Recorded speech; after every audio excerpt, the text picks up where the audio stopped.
इन्हां अजमतां वडियाइयां दे मालिक गुरु हरकृष्ण साहब महाराज जी दे पवित्र चरण छो प्राप्त इतिहासक स्थान गुरुद्वारा बंगला साहब जी की यात्रा करते हैं। जुगो जुग अटल छतर चवर तखत दे मालिक धन धन श्री गुरु ग्रंथ साहिब पातशाह महाराज जी दे हजूर मनुखा जीवन दीयां घड़ियां नूं सफला कर रहे हो। सतगुरु सारियां दी यात्रा सफल करन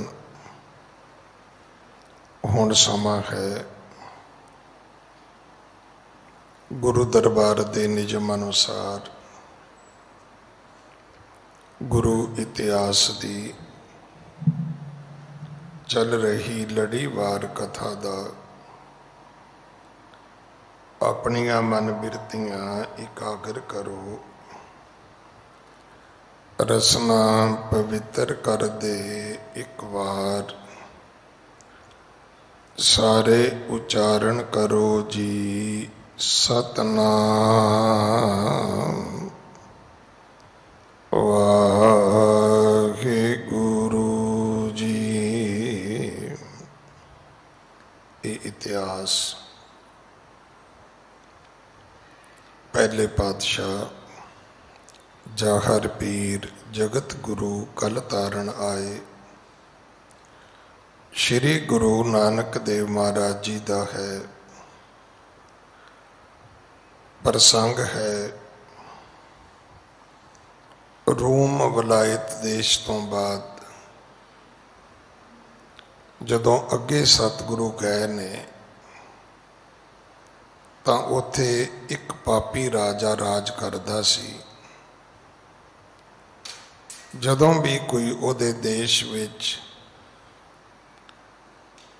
कोई गैर मुसलमान आउंदा सी तां इह उसदा वध करवा दिंदा सी, जिन्हों आपां मर्डर कहने कतल करवा देना। गुरु नानक देव पिता महाराज जदों इस देश विच आए ने उत्थे गुरु की माया वरतदी है। कवि जी ने लिखा कि आकाश तो एक खिलका आया चोला जिदे उत्ते अक्षर 5 प्रकारें जो लिखे सर्ब नीकी विद सो। 5 भाषावां दे विच उहदे उत्ते अखर लिखे हुए सन। अरबी भी सी, फारसी भी सी, संस्कृत भी सी। उहदा रंग बड़ा अजब सी। ऐसा रंग खिलिया जिहड़ा शायद कदे किसी ने वेख्या ही नहीं सी। शायद आप जी नूं भी याद होवे एक वेला सी जदों 7 ही रंग मन्ने जांदे सी। 7 दिन हो गए, 7 रंग हो गए। जदों किते मीह पै के हटना ते आकाश दे विच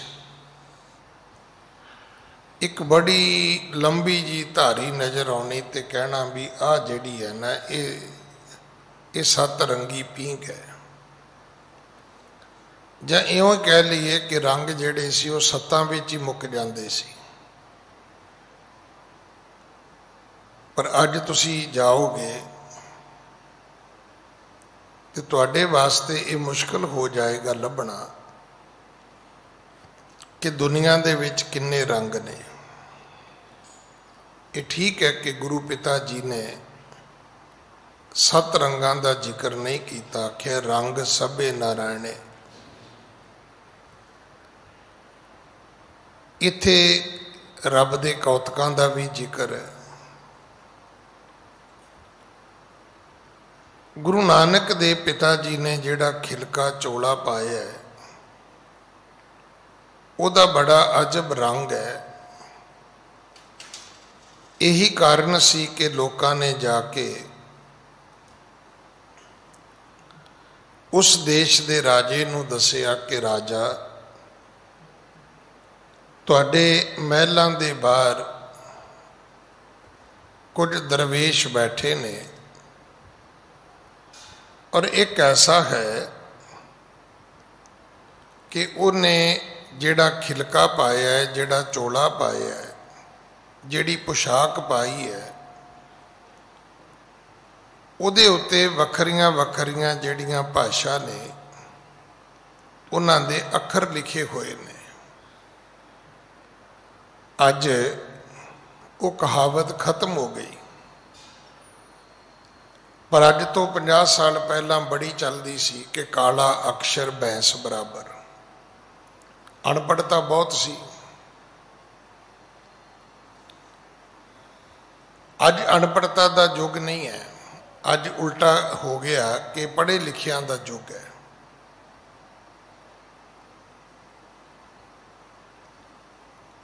तो राजा जिहड़ा सी जदों उसने सुनिया, सुनियो शरोण पातशाह तब लीन वजीर बुलाए। उन्हें उस वेले जिहड़े अपने मंत्री सी उन्होंने सद लिया, कहन लगा भाई हाजिर हो। उन्हें मंत्री तलब कर लिया। वहर एक दरवेश है खिलक उतारो जाए। मंत्रियों ने कहा भी मेरे महलों के बाहर कोई दरवेश बैठा है तो जाओ उदा चोला ला के लियाओ, खिलक उदा खिलका उतार के लियाओ, वेखा तो सही की लिखे है। सारी दुनिया उहदे रंग तो, उहदी बनावट तो, उहदे उत्ते लिखे हुए अखरां तो प्रभावित है। हाँ जी। आए असमानी चलियो वजीरं, आयो श्री नानक के तीरं। राजे दे वजीर सतगुरां दे कोल आ गए, जिथे गुरु नानक साहब महाराज अपनी समाधि ला के, अपनी चौकड़ी मार के, अपना आसन ला के बैठे सन। ठांडे हवै कर गिरा उचारी, देहो खेल का दरवेश उतारी। उन्हां मंत्रियों ने आके कहा कि ए दरवेश, आ जेड़ा तू चोला पाया ये उतार के सानू दे दे। जेड़ा तू खिलका अंगीकार किया, धारण किया, ये सानू दे। ठांडे हवै कर गिरा उचारी। गुरु जी दे कोल जाके खलो गए। ना कोई दवा, ना कोई सलाम, ना कोई राम राम, ते ना कोई फतेह नमस्कार, कुछ भी नहीं।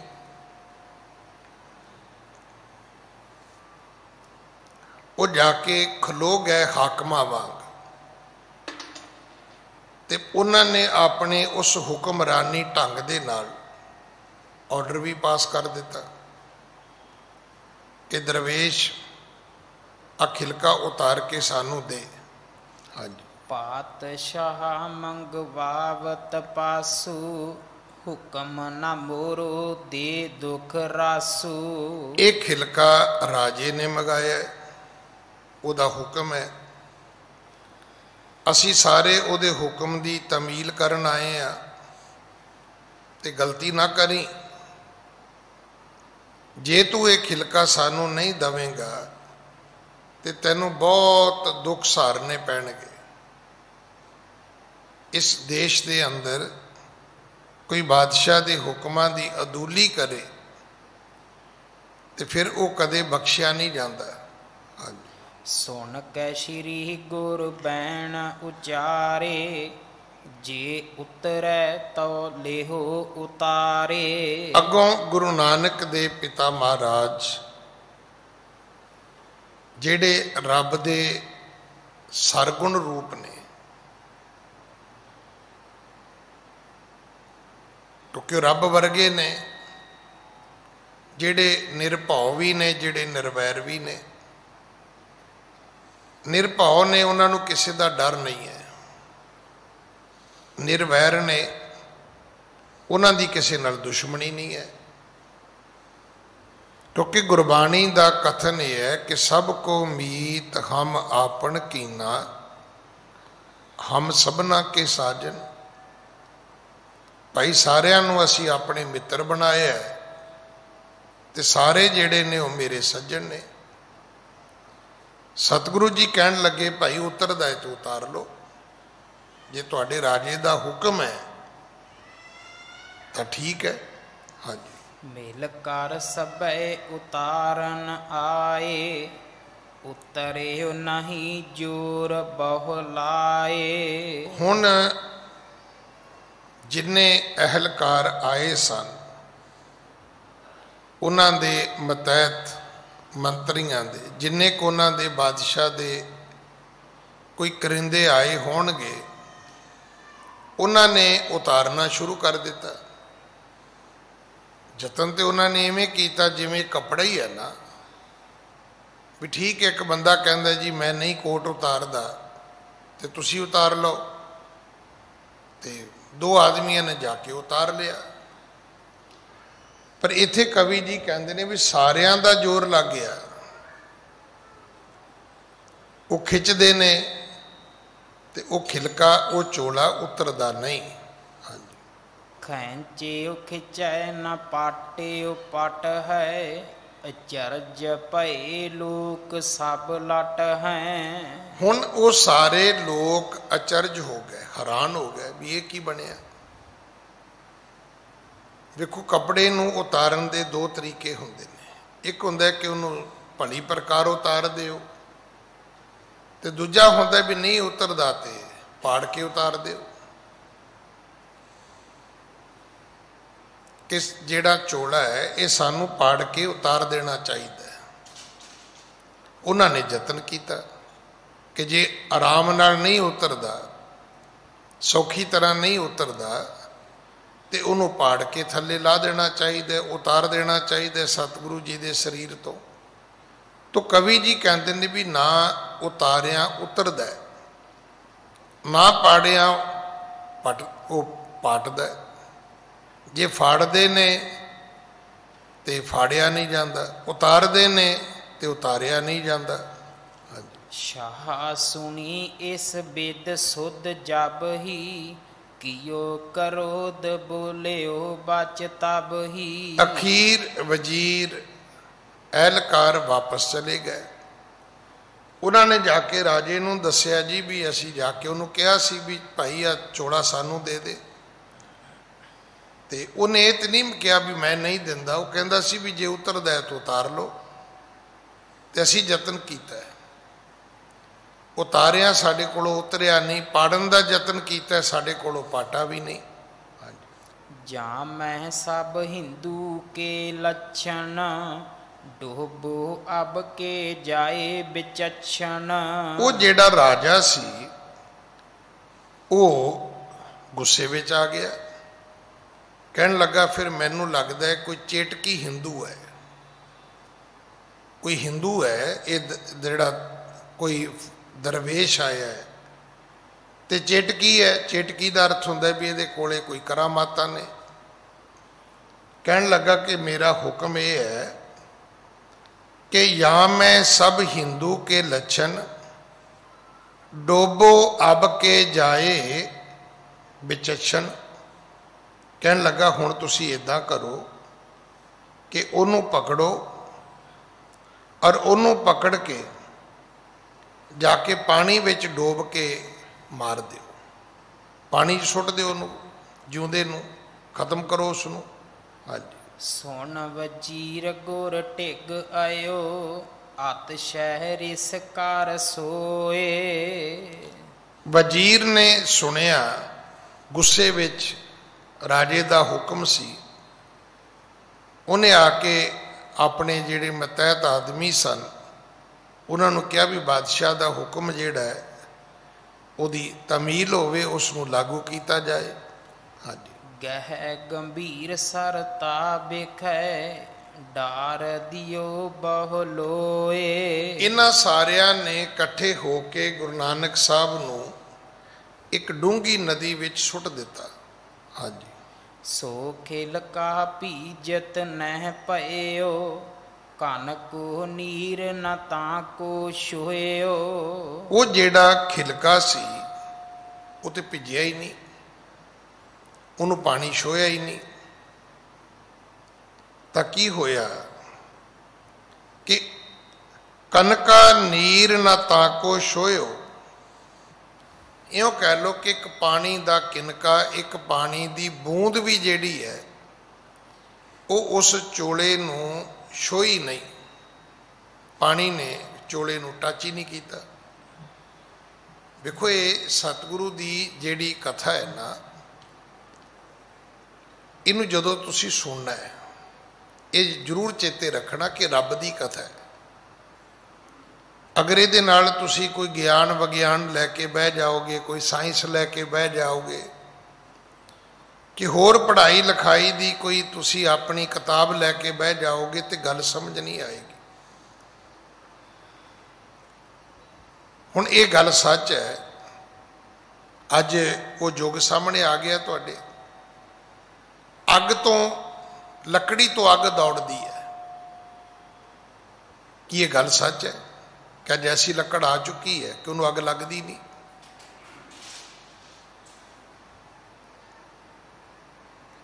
जेड़ा चोला सी उन्होंने पानी छोया तक नहीं, एक बूंद एक किनका भी पानी उसनों नहीं लग्या, टच ही नहीं किया पानी ने। हाँ जी। निकस नदी ते गुणी गहीरा बैठे बहर तिसी के तीरा। अजे मंत्री ते ओदे एहलकार उत्थे ही खलोते ने, ते सतगुरु नदी तो बाहर निकल के आके फिर उत्थे ही बह गए। उदा ही चौकड़ी मार ली, उदा ही आके सतगुरु जी ने फिर अपना आसन कर लिया। हाँ जी। पिखै तमाशो नार तेह काला अचरज मान्यो हृदय विसाला। बड़ी दुनिया इकट्ठी हुई, लोगों ने अचरज मन्निया भी इदा तो कदे नहीं होया कि बंदा चुके पानी में सुटिया होवे ते वो डुबे ना, वो फिर निकल के बाहर बह जाए। दुनिया ने ये तमाशा अपनिया अखां नाल वेखिया, ये अचरज कौतक सारे अपनिया अखां नाल वेखदे ने।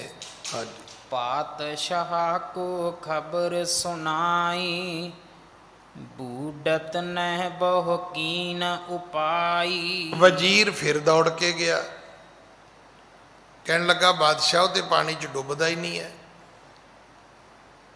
पहला की किया, आख्या बादशाह भी चोला जे उतारदे आ उतरदा नहीं, पाटदे आ ते पाटदा नहीं। उन्हें कहा नदी सुट दिओ समेत दरवेश दे। हुण उन्हें जाके दसिया भी सुटिया तो सी पानी विच, पर ना फकीर डुबदा है तो ना उहदे पाया होया जिहड़ा चोला खिलका है वो डुबदा है, तो फिर निकल के बाहर बह गया।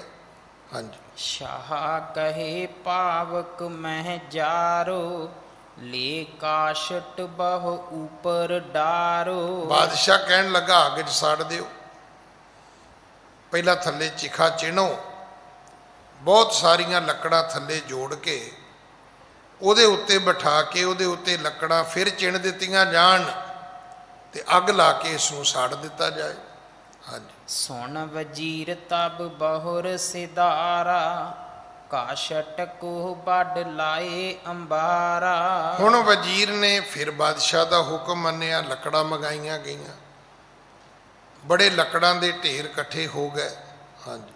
बीच बसाए सतगुरु चौं दिस दीन लगाए। गुरु जी नूं चिखा चिण के उहदे विच बिठा के उत्ते लकड़ा चिण के अग जिहड़ी है उस चिखा नूं ला दिती गई, उन्होंने अग्नि विखा दी गई। हाँ आँच रोम को नह लगी, अगन गई सित लाए। ना गुरु जी नूं कुछ होया, ना चोला सड़िया।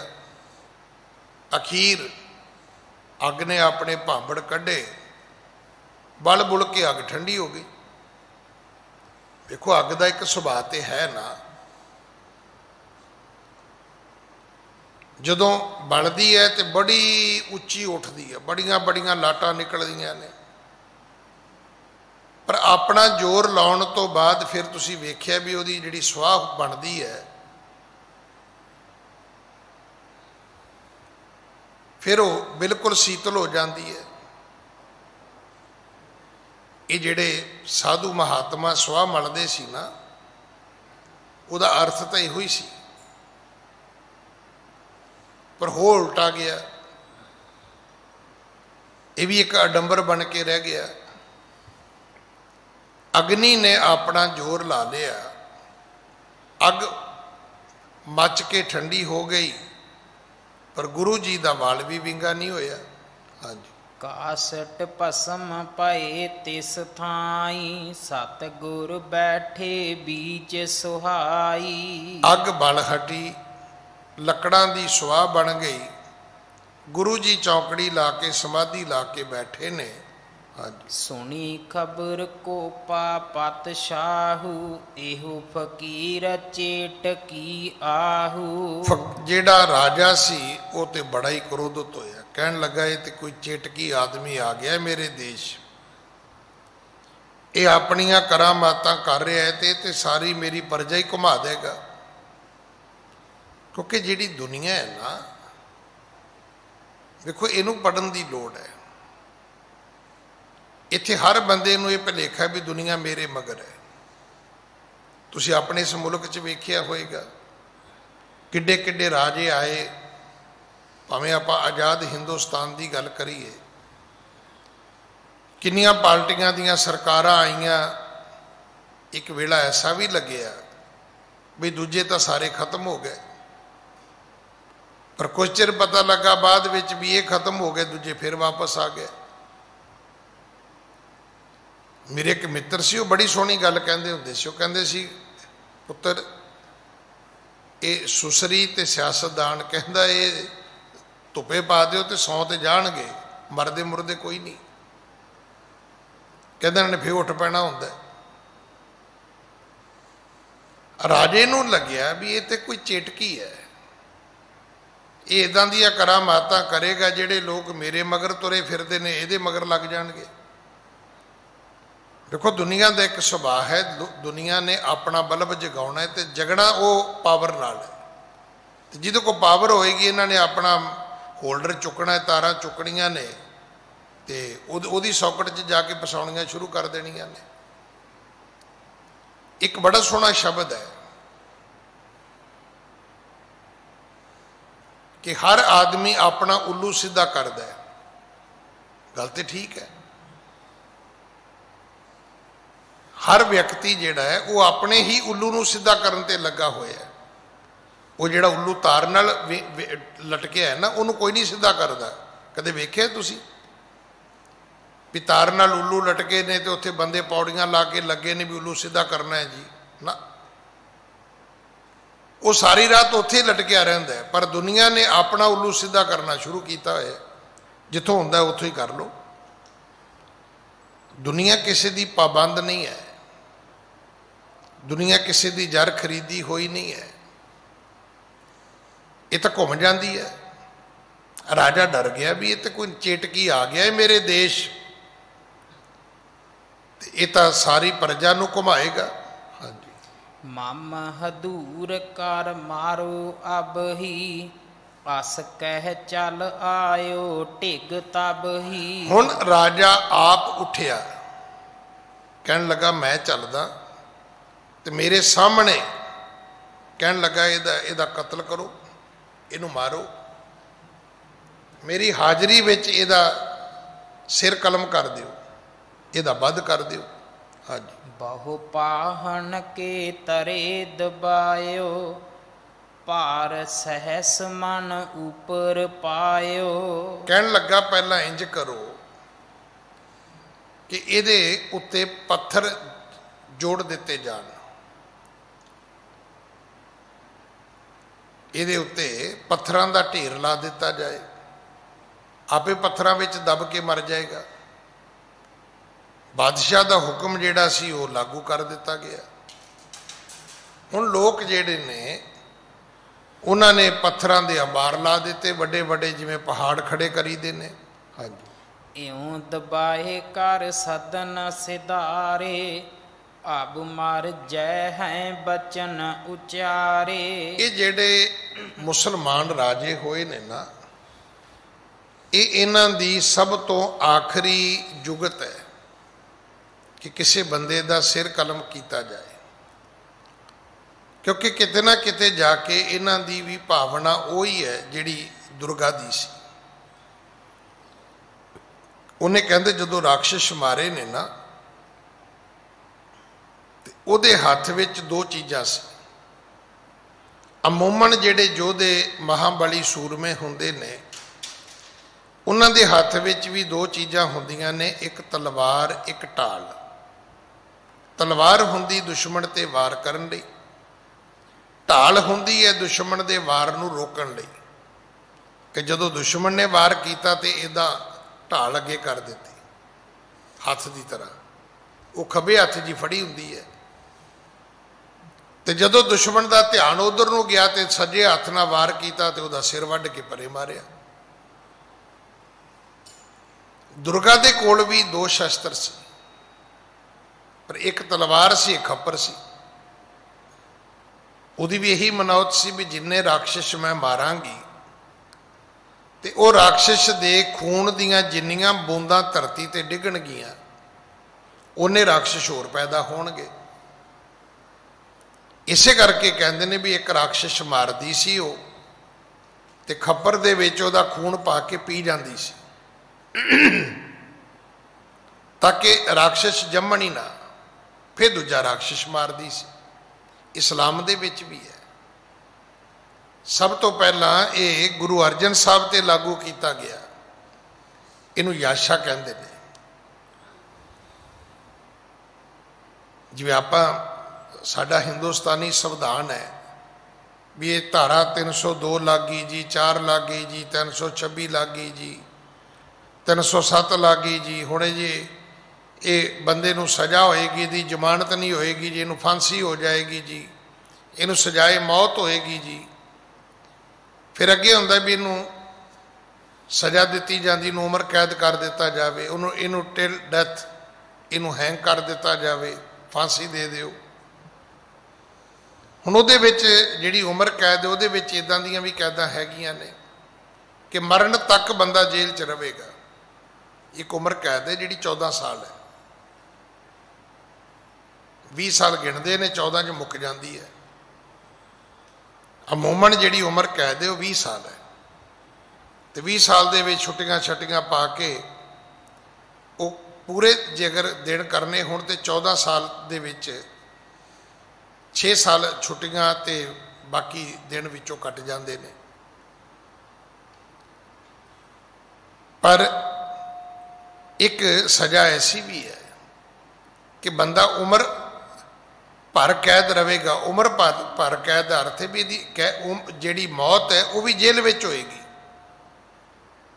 ਬਾਦਸ਼ਾਹ ਨੇ ਮਾਰਨ ਦੀ ਥਾਂ ਤੇ ਆਖਿਆ ਵੀ ਇਹਨੂੰ ਪੱਥਰਾਂ ਥੱਲੇ ਦਬਾ ਦਿਓ, ਦਬਾ ਦਿੱਤਾ। ਆਪਣੀਆਂ ਅੱਖਾਂ ਦੇ ਸਾਹਮਣੇ ਨਚਿੰਤ ਹੋ ਕੇ ਬਾਦਸ਼ਾਹ ਬੇਫਿਕਰ ਹੋ ਕੇ ਆਪਣੇ ਮਹਿਲਾਂ ਵਿੱਚ ਗਿਆ। ਹਾਂਜੀ, ਭੂਰ ਭਈ ਪੁਨ ਤਿਸੀ ਸਥਾਨਾ, ਆਣ ਬਿਰਾਜੇ ਕਿਰਪਾ ਨਿਧਾਨਾ। ਸਵੇਰ ਹੋਈ ਤੇ ਕੀ ਵੇਖਿਆ? ਉਹੀ ਗੁਰੂ ਨਾਨਕ ਸਾਹਿਬ ਤੇ ਉਹੀ ਸਮਾਧੀ ਤੇ ਉਹੀ ਜਗ੍ਹਾ। ਸਵੇਰੇ ਜਾ ਕੇ ਲੋਕਾਂ ਨੇ ਫਿਰ ਰਾਜੇ ਨੂੰ ਦੱਸਿਆ ਵੀ ਉਹ ਤੇ ਦਰਵੇਸ਼ ਉੱਥੇ ਹੀ ਬੈਠਾ ਹੈ, ਉਹੀ ਉਹਨੇ ਖਿਲਕਾ ਪਾਇਆ ਹੋਇਆ ਹੈ, ਉਸੇ ਤਰ੍ਹਾਂ ਹੀ ਉਹਨੇ ਆਪਣੀ ਸਮਾਧੀ ਲਾਈ ਹੋਈ ਹੈ। ਹਾਂਜੀ, ਨਰ ਬੇਲੋਕ ਹਿਰਦੇ ਬਿਸਮਾਏ, ਇਹ ਫਕੀਰ ਗਤ ਜਾਣ ਨਾ ਜਾਏ। ਹੁਣ ਉਹ ਜਿਹੜੇ ਲੋਕ ਸੀ ਉਹ ਹਿੱਲ ਗਏ ਵੀ ਐਸਾ ਤੇ ਕਦੇ ਨਹੀਂ ਹੋ ਸਕਦਾ ਕਿ ਕਿਸੇ ਬੰਦੇ ਦੇ ਉੱਤੇ ਪਹਾੜਾਂ ਦੀ ਤਰ੍ਹਾਂ ਪੱਥਰ ਜੋੜ ਦਿੱਤੇ ਜਾਣ ਤੇ ਉਹ ਫਿਰ ਵੀ ਨਿਕਲ ਆਵੇ। ਅੱਗ ਵਿੱਚ ਸਾੜੋ ਤੇ ਸੜੇ ਨਾ, ਪਾਣੀ ਵਿੱਚ ਡੋਬੋ ਤੇ ਡੁੱਬੇ ਨਾ।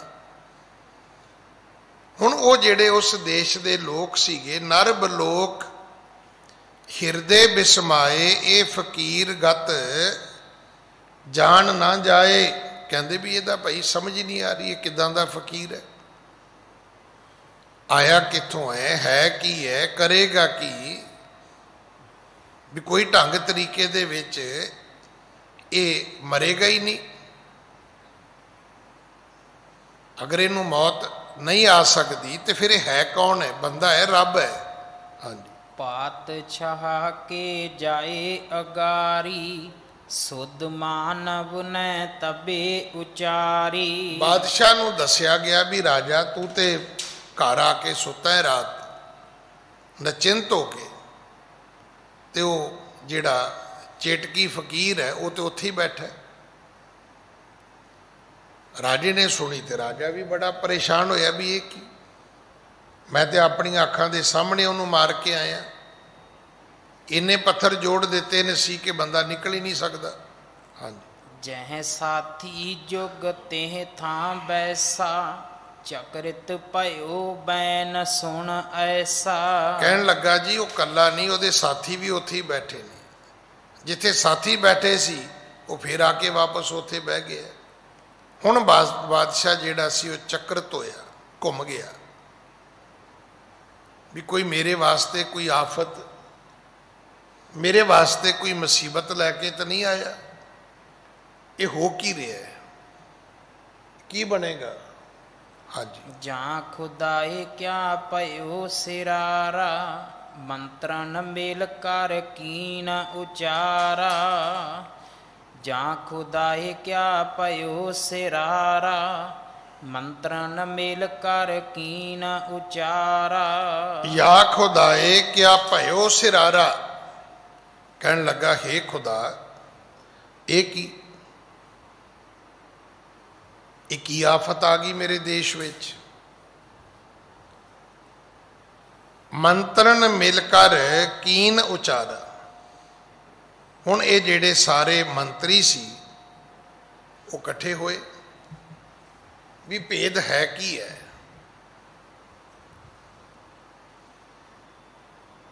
ਇਹ ਮਾਜਰਾ ਕੀ ਹੈ, ਇਹ ਹੋ ਕੀ ਰਿਹਾ ਹੈ। ਹਾਂਜੀ। ਜੀ ਬੈਠੇ ਤਹਿ ਟਿਗ ਦਨਾਏ, ਕਹਿਣ ਲੱਗੇ ਇਹ ਰੂਪ ਖੁਦਾਏ। ਜੇ ਬੈਠੇ ਤੈ ਢਿੱਗ ਦਨਾਏ। ਹੁਣ ਜਿਹੜੇ ਰਾਜੇ ਦੇ ਕੋਲ ਉਹ ਫੀਲੇ ਸੀ ਉਹ ਤਾਂ ਫੇਲ ਹੋ ਗਏ, ਪਰ ਜਿਹੜੇ ਦਾਨਸ਼ਵਰ ਸੀ ਉਹ ਕਹਿਣ ਲੱਗੇ ਰਾਜਾ ਗੱਲ ਨੂੰ ਸਮਝ, ਤੈਨੂੰ ਇਹ ਗੱਲ ਪਹਿਲੀ ਵਾਰੀ ਸਮਝ ਆ ਜਾਣੀ ਚਾਹੀਦੀ ਸੀ। ਜਦੋਂ ਚੋਲਾ ਉਹਦਾ ਉਤਾਰਿਆ ਤੁਸੀਂ, ਚੋਲਾ ਨਹੀਂ ਉਤਰਿਆ, ਪਾੜਿਆ ਤੇ ਪਾਟਾ ਨਹੀਂ ਹੈ। ਜੇ ਚੋਲਾ ਉਤਾਰਿਆ ਹੈ ਤੇ ਉਤਰਿਆ ਨਹੀਂ, ਜੇ ਪਾੜਿਆ ਤੇ ਪਾਟਾ ਨਹੀਂ।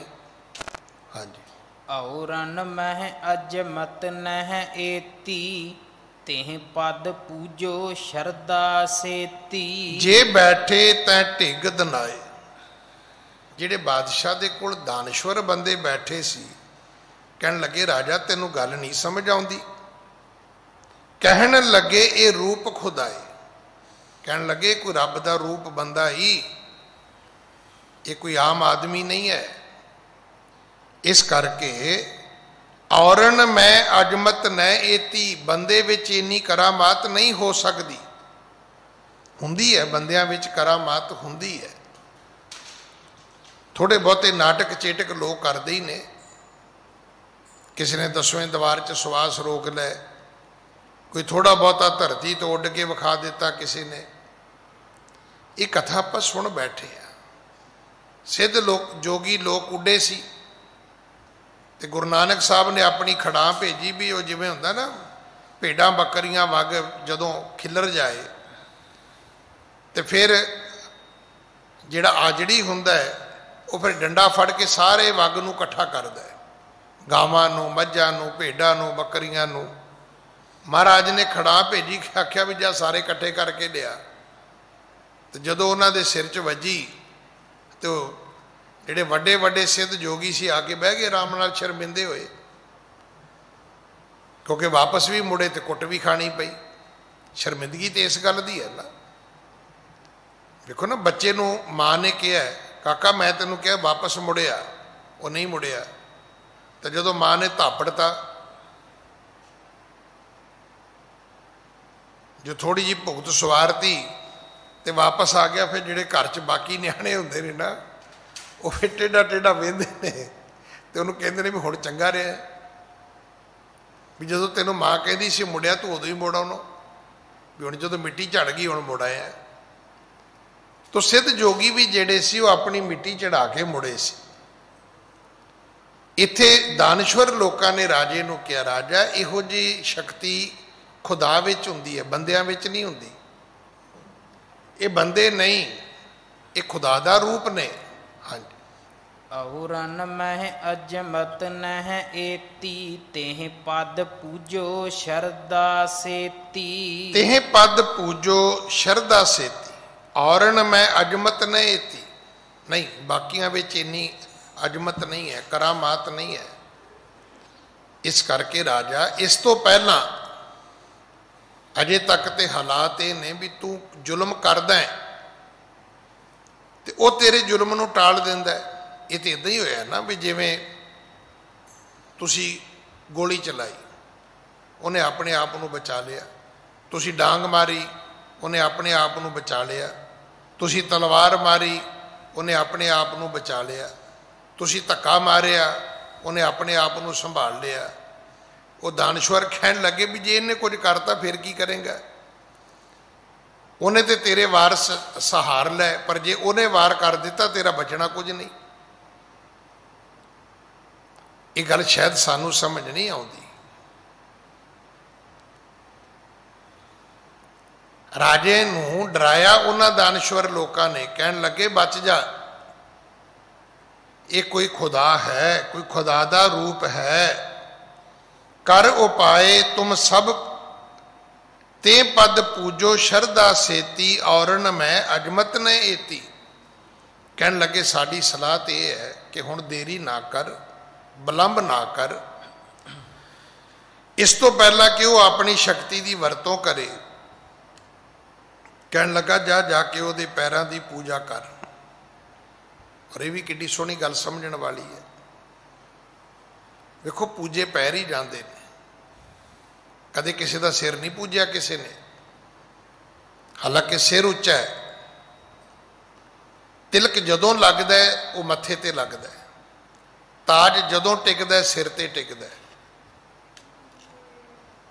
ਜਦੋਂ ਵੀ ਤੁਹਾਨੂੰ ਕੋਈ ਮਾਣ ਸਨਮਾਨ ਮਿਲੇਗਾ ਉਹ ਤੁਹਾਡੇ ਸਿਰ ਤੇ ਟਿਕੇਗਾ, ਪਰ ਸਿਰ ਦੀ ਪੂਜਾ ਫਿਰ ਵੀ ਨਹੀਂ ਹੁੰਦੀ। ਪੂਜਾ ਜਦੋਂ ਵੀ ਹੁੰਦੀ ਉਹ ਪੈਰਾਂ ਦੀ ਹੁੰਦੀ ਹੈ।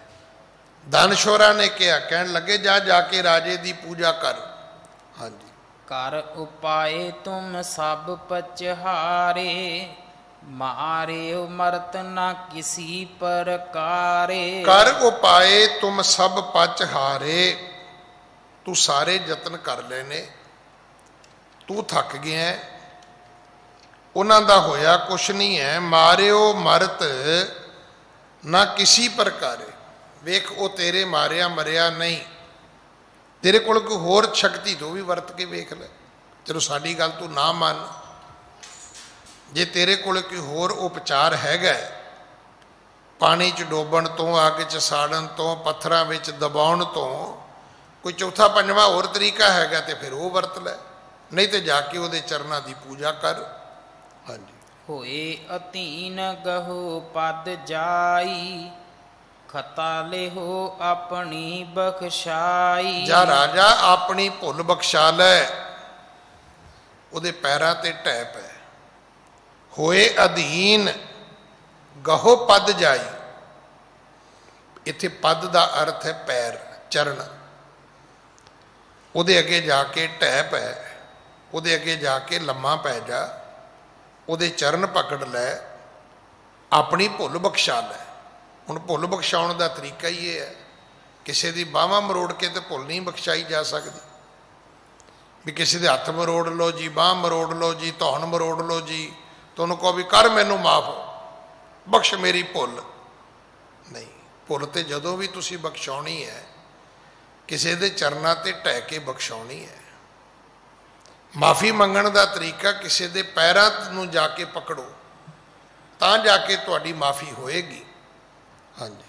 ਅਜਮਤ ਦੇਖ ਬਚਨ ਕੋ ਸੁਣ ਕੈ, ਕੰਪਿਓ ਪਾਤਸ਼ਾਹ ਭੈ ਮਨ ਕੈ। ਕਵੀ ਜੀ ਕਹਿੰਦੇ ਹੁਣ ਤਖਤ ਤੇ ਬੈਠਾ ਹੀ ਕੰਬਣ ਲੱਗ ਗਿਆ। ਵੇਖੋ ਬੰਦੇ ਦੀ ਕਮਜ਼ੋਰੀ ਤਾਂ ਬਹੁਤ ਹੈ। ਜਦੋਂ ਬੰਦਾ ਕ੍ਰੋਧਿਤ ਹੁੰਦਾ ਹੈ ਤਾਂ ਉਦੋਂ ਆਪਣਾ ਹੀ ਸਿਰ ਕੰਧ 'ਚ ਮਾਰ ਲੈਂਦਾ,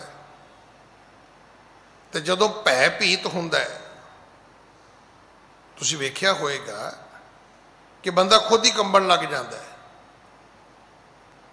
ਅੰਦਰ ਮਨ ਇੰਨਾ ਕਮਜ਼ੋਰ ਹੋ ਜਾਂਦਾ ਹੈ, ਇੰਨਾ ਨਰਵਸ ਹੋ ਜਾਂਦਾ ਹੈ ਕਿ ਸਰੀਰ ਜਿਹੜਾ ਹੈ ਉਹ ਕੰਬਣ ਲੱਗ ਜਾਂਦਾ ਹੈ। ਰਾਜੇ ਦੀ ਹਾਲਤ ਇਹ ਹੋ ਗਈ, ਤਖਤ ਤੇ ਬੈਠਾ ਹੀ ਕੰਬਣ ਲੱਗ ਗਿਆ।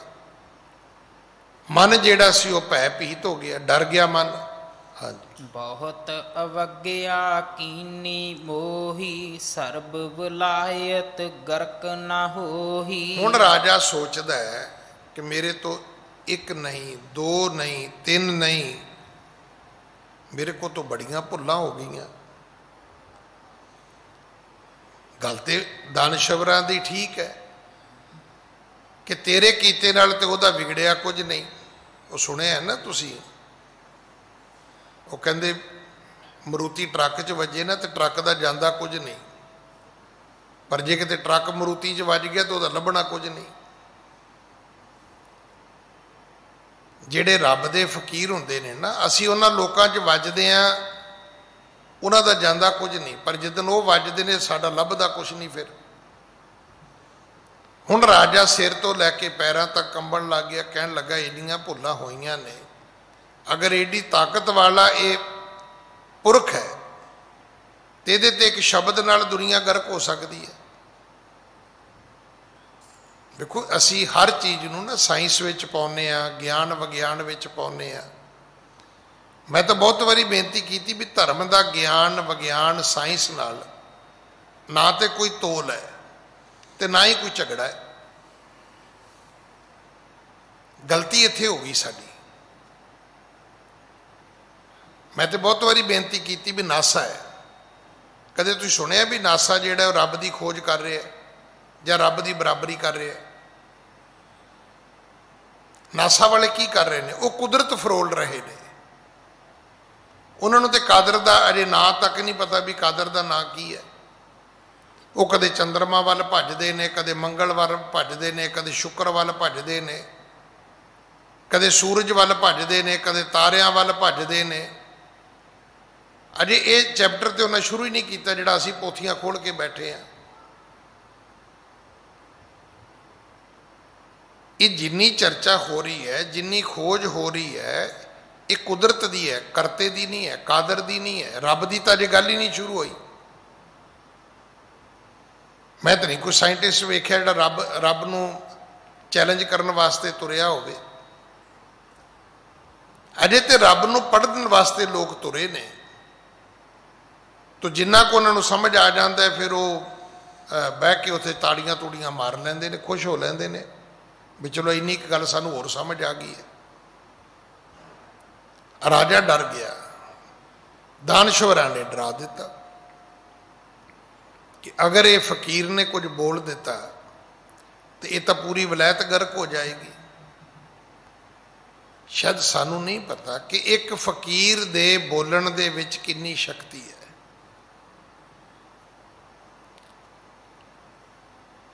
ਨਾਨਕ ਦਾਸ ਮੁਖ ਤੇ ਜੋ ਬੋਲੇ, ਇਹਾਂ ਉਹਾਂ ਸੱਚ ਹੋਵੇ। ਰੱਬ ਦਾ ਭਗਤ ਜੋ ਕਹਿ ਦੇਵੇ ਉਹ ਲੋਕ ਵਿੱਚ ਵੀ ਸੱਚ ਹੁੰਦਾ ਹੈ, ਪਰਲੋਕ ਵਿੱਚ ਵੀ ਸੱਚ ਹੁੰਦਾ ਹੈ। ਉਹ ਦੋਨਾਂ ਲੋਕਾਂ ਵਿੱਚ ਸੱਚ ਹੋ ਕੇ ਵਰਤਦਾ ਹੈ। ਰੱਬ ਦੇ ਭਗਤ ਦਾ ਬੋਲਿਆ ਵਿਅਰਥ ਨਹੀਂ ਜਾਂਦਾ। ਇਸ ਪੰਕਤੀ ਕੀ ਹੈ? ਇੱਕ ਸਾਧ ਬਚਨ ਅਟਲਾਦਾ, ਉਹ ਟਲੇਗਾ ਹੀ ਨਹੀਂ। ਅਗਰ ਕਿਸੇ ਰੱਬ ਦੇ ਫਕੀਰ ਨੇ ਕੋਈ ਸ਼ਬਦ ਕਹਿ ਦਿੱਤਾ ਤੇ ਕੁੱਲਾਂ ਤੱਕ ਅਸਰ ਹੋਏਗਾ ਉਹਦਾ। ਸਾਨੂੰ ਸਮਝ ਨਹੀਂ ਆਉਂਦੀ, ਅਸੀਂ ਜੋ ਮਨ ਕਰਦਾ ਅਸੀਂ ਕਰੀ ਜਾਂਦੇ ਹਾਂ। ਅਖੀਰ ਰਾਜਾ ਸਿਰ ਤੋਂ ਲੈ ਕੇ ਪੈਰਾਂ ਤੱਕ ਕੰਬਿਆ, ਕਹਿਣ ਲੱਗਾ ਤੇ ਪੂਰੀ ਵਲੈਤ ਫਨਾ ਹੋ ਜਾਏਗੀ। ਹਾਂਜੀ। ਅਨਕ ਉਪਾਇਨ ਕਰ ਮਹਿਤਾਰੀ, ਲੈ ਕਰ ਗਮਨੇ ਗੁਰੂ ਅਗਾਰੀ। ਹੁਣ ਰਾਜੇ ਨੇ ਭੇਟਾਵਾਂ ਇਕੱਠੀਆਂ ਕੀਤੀਆਂ।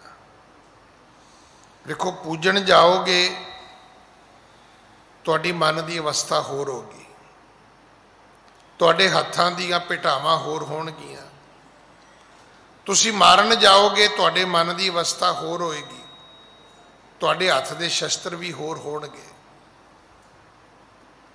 ਕਈਆਂ ਨੂੰ ਇਦਾਂ ਲੱਗਦਾ, ਨਹੀਂ ਜੀ ਮੈਂ ਤੇ ਹਰ ਵੇਲੇ ਇੱਕੋ ਜਿਹਾ ਹੀ ਰਹਿਣਾ। ਨਹੀਂ, ਜਦੋਂ ਤੂੰ ਬਾਥਰੂਮ 'ਚ ਨਹਾਉਣ ਜਾਂਦਾ ਹੈ ਉਦੋਂ, ਜਦੋਂ ਤੂੰ ਬਿਸਤਰੇ ਤੇ ਸੌਣ ਜਾਂਦਾ ਹੈ ਉਦੋਂ, ਜਦੋਂ ਤੂੰ ਘਰੋਂ ਕੰਮ ਧੰਦੇ ਲਈ ਨਿਕਲਦਾ ਉਦੋਂ ਤੂੰ ਸਾਰਾ ਵਕਤ ਇੱਕੋ ਜਿਹਾ ਹੀ ਹੁੰਦਾ ਹੈ। ਨਹੀਂ, ਨਹਾਉਣ ਜਾਓਗੇ ਤੇ ਕਸ਼ਹਿਰਾ ਬਨੈਣ ਤੌਲੀਆ ਲੈ ਕੇ ਜਾਓਗੇ। ਜਦੋਂ ਘਰੋਂ ਬਾਹਰ ਜਾਓਗੇ ਤੇ ਫਿਰ ਬੂਟ ਪਾ ਕੇ, ਤਸਮੇ ਬੰਨ੍ਹ ਕੇ, ਪਰਸ ਲੈ ਕੇ, ਟਾਈ ਸ਼ਾਈ ਲਾ ਕੇ, ਉਹ ਸੈਂਟ ਵੈਂਟ ਪਾ ਕੇ ਤੁਰੋਗੇ। ਤੇ ਜਦੋਂ ਸੌਣ ਲੱਗੋਗੇ ਉਦੋਂ ਕੀ ਕਰੋਗੇ? ਉਦੋਂ ਪਹਿਲਾਂ ਬੂਟ ਪਾਓਗੇ ਤੁਸੀਂ ਵੀ ਹੁਣ ਮੈਂ ਸੌਣ ਲੱਗਾ ਜੀ, ਮੇਰੇ ਤਸਮੇ ਬੰਨ੍ਹ ਦਿਓ ਜੀ। ਨਹੀਂ, ਤੂੰ ਫਿਜ਼ੀਕਲੀ ਵੀ ਹਰ ਵਕਤ ਇੱਕੋ ਜਿਹਾ ਕਦੋਂ ਹੁੰਨਾ ਤੂੰ? ਉਦੋਂ ਹੀ ਮੂਰਖ ਹੋਏ ਅਸੀਂ ਕਹੀ ਜਾਂਦੇ, ਨਹੀਂ ਜੀ ਮੈਂ ਤੇ ਹਰ ਵੇਲੇ ਇੱਕੋ ਜਿਹਾ ਹੀ ਰਹਿਣਾ। ਫਿਰ ਠੀਕ ਹੈ, ਨਹਾਉਣ ਵੇਲੇ ਵੀ ਤੂੰ ਬੂਟ ਸੂਟ ਪਾ ਕੇ ਚਲ ਜਾਇਆ ਕਰ, ਕੋਟ ਪੈਂਟ ਪਾ ਕੇ ਨਹਾਉਣ ਵੜ ਜਾਇਆ ਕਰ ਸ਼ਾਵਰ ਥੱਲੇ, ਵੀ ਹੁਣ ਮੈਂ ਨਹਾਉਣ ਲੱਗਾ ਜੀ। ਮਤਲਬ ਬੰਦੇ ਨੂੰ ਖੁਦ ਹੀ ਨਹੀਂ ਪਤਾ ਉਹ ਕੀ ਕਹਿ ਰਿਹਾ ਹੈ। ਨਹੀਂ, ਅਸੀਂ ਹਰ ਵਕਤ ਇੱਕੋ ਜਿਹੇ ਨਹੀਂ ਹੁੰਦੇ। ਇੱਕ ਵਰਗੀ ਸਾਡੀ ਮਨ ਦੀ ਅਵਸਥਾ ਵੀ ਨਹੀਂ ਹੁੰਦੀ, ਇੱਕ ਵਰਗਾ ਤੁਹਾਡਾ ਜੀਵਨ ਵੀ ਕਦੇ ਨਹੀਂ ਹੁੰਦਾ। ਕਿ ਜੇ ਤੁਸੀਂ ਕਹੋ ਜੀ ਮੇਰਾ ਜੀਵਨ ਹਰ ਵਕਤ ਇੱਕ ਵਰਗਾ ਹੈ, ਕਦੇ ਵੀ ਨਹੀਂ ਇੱਕ ਵਰਗਾ ਹੁੰਦਾ। ਇੱਕ ਵਰਗਾ ਤੇ ਦਿਨ ਵੀ ਨਹੀਂ ਹੁੰਦਾ। ਹੁਣ ਅਜੇ ਰਾਤ ਸ਼ੁਰੂ ਹੋਈ ਹੈ, ਥੋੜੇ ਚਿਰ ਬਾਅਦ ਇਹ ਰਾਤ ਅੱਧੀ ਹੋ ਜਾਏਗੀ, ਹੋਰ ਚਿਰ ਬੀਤੇਗਾ ਤੇ ਰਾਤ ਖਤਮ ਹੋ ਜਾਏਗੀ।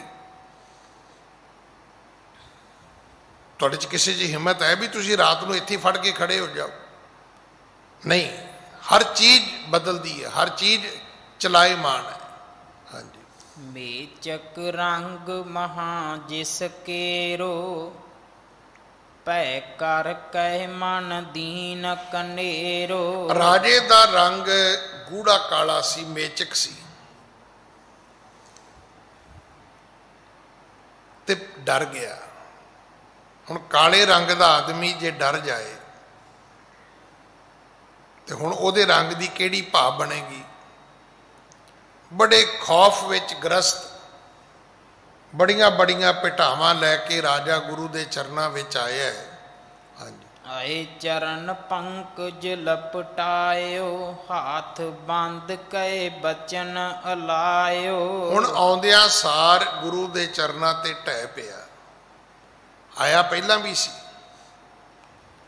ਪਰ ਪਹਿਲਾਂ ਉਹ ਆਇਆ ਸੀ ਗੁਰੂ ਜੀ ਨੂੰ ਪੱਥਰਾਂ ਦੇ ਥੱਲੇ ਦਬਾਉਣ ਵਾਸਤੇ। ਹੁਣ ਆਇਆ ਮਾਫੀ ਮੰਗਣ। ਹੁਣ ਆ ਕੇ ਉਹਨੇ ਕੀ ਕੀਤਾ? ਗੁਰੂ ਦੇ ਚਰਨਾਂ ਤੇ ਢਹਿ ਪਿਆ। ਆਉਂਦਿਆਂ ਸਾਰ ਆਏ ਚਰਨ ਪੰਕਜ ਲਪਟਾਇਓ, ਹਾਥ ਬੰਦ ਕੇ ਬਚਨ ਅਲਾਇਓ। ਗੁਰੂ ਦੇ ਚਰਨਾਂ ਨਾਲ ਲਿਪਟਿਆ, ਹੱਥ ਜੋੜਦਾ, ਬੇਨਤੀਆਂ ਕਰਦਾ। ਹਾਂਜੀ। ਮੈਂ ਬਹੁਤੀ ਕੀਨੀ ਤਕਸੀਰੰ, ਬਖਸ਼ੋ ਅਬ ਤੁਮ ਗੁਣੀ ਗਹੀਰੰ। ਕਹਿਣ ਲੱਗਾ ਗੁਣਾਂ ਦੇ ਘਰ ਫਕੀਰ, ਮੈਂ ਬਹੁਤ ਭੁੱਲ ਕਰ ਲਈ, ਮੈਂ ਬਹੁਤ ਵੱਡੀ ਗਲਤੀ ਕਰ ਲਈ ਕਿ ਮੈਂ ਤੁਹਾਨੂੰ ਆਉਂਦਿਆਂ ਸਮਝ ਨਹੀਂ ਪਾਇਆ। ਫਿਰ ਕੇਵਲ ਸਮਝ ਹੀ ਨਹੀਂ ਪਾਇਆ, ਫਿਰ ਇੱਕ ਤੋਂ ਬਾਅਦ ਇੱਕ, ਇੱਕ ਤੋਂ ਬਾਅਦ ਇੱਕ ਮੈਂ ਪਾਪ ਵੀ ਕੀਤੇ ਨੇ। ਮੇਰੇ ਤੋਂ ਬਹੁਤ ਵੱਡੀ ਭੁੱਲ ਹੋ ਗਈ ਹੈ, ਮੇਰੀ ਭੁੱਲ ਬਖਸ਼ ਲਓ। हाँ जी। पीरन पीर कै आप खुदाए, हो पर छिन्न न परो लखाए। कहन लगा जी तुसी पीरां दे पीर खुद खुदा हो, पर तुसी इन्ना अपने आप नूं छुपाया भी तुसी प्रगट ही नहीं होए। मैनूं अजे तक नहीं समझ आई भी तुसी खुदा किवें हो। ये तो मेरे वजीरां ने मैनूं समझाया भी वेखी राजा किते पूरी वलैती ना फना करके बह जाए, क्योंकि जिहड़ा काम साडे हथियारां ने नहीं करना, रब दे नवाजे ने दो शब्दां नाल कर देना। इसे करके आख्या जाता है कि कदे किसी फकीर की बद दुआ ना लेना, किसी रब दे बख्शे होए दी बद दुआ ना लै बैठना, यतन करो कि उसकी असीस लई जाए। हाँ जी। रावर की रजाए उर तरऊं, बहुर अवज्ञा फेर न करऊं। कहन लगा जी अज तो बाद हर हुक्म मनांगा ते अवज्ञा कहंदा भुल के भी नहीं करांगा, कोई गलती नहीं करांगा अज तो बाद, केवल गलती नहीं करांगा, हर हुक्म मनांगा थोड़ा, और कदे तुहाडे हुक्मां दी अदूली नहीं करांगा। ये दो गल्लां वखरियां वखरियां ने। एक हुंदा किसी की इज्जत करना, एक हुंदा किसी की बेइज्जती करना। हुण तुसीं दोवां नूं इक्को कहोगे ना, एक हुंदा भी तुसीं किसी की बेइज्जती नहीं करदे, इज्जत करो या ना करो। एक होंदा भी तुसी बेइज्जती तो करनी की, तुस तो इज्जत ही बहुत करते हो किसी की। कहन लगा जी अज तो बाद हर इज्जत करांगा, पर अवज्ञा नहीं करांगा, भुल नहीं करांगा, हर हुक्म तुहाडा मैं मनांगा। अज समा समाप्त है, सतगुरु कृपा करन। अगली कथा आपां कल गुरु की गोद विच बैठ के सुनीए। वाहिगुरु जी का खालसा, वाहिगुरु जी की फतेह।